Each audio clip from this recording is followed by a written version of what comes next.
From Rock County tonight, uprooting the seeds of their family tree. It's something many of us think about from time to time, where we came from, but how far have you gone to learn more?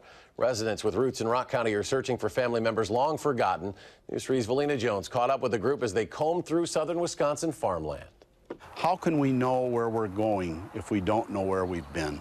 Digging into the past to find answers for the future, William Sherwitz and his cousin James Fiedler set out to fill their family tree. It would do our heart good to know that there are some members of our family buried here, because we probably have their names and their dates, but we don't know where they're buried. Could very possibly be here.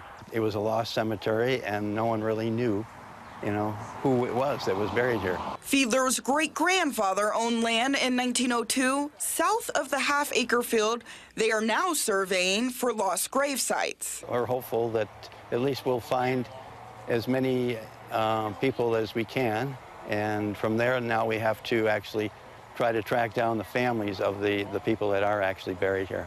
The former 1800 cemetery is now farmland, a soil seasoned with history. Before the late 1800s, and even after that, people buried their families in a family plot. So there are hundreds, easily, of pioneer and family cemeteries around Wisconsin.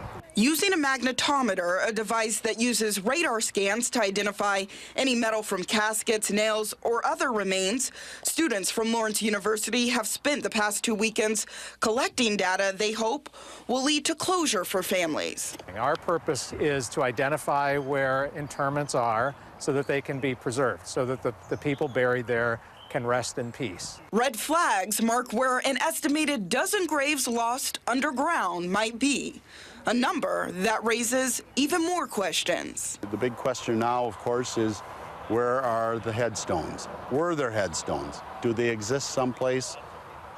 What happened to them? The big thing is that we could recognize where they're buried and give them a proper place to rest their mortal souls.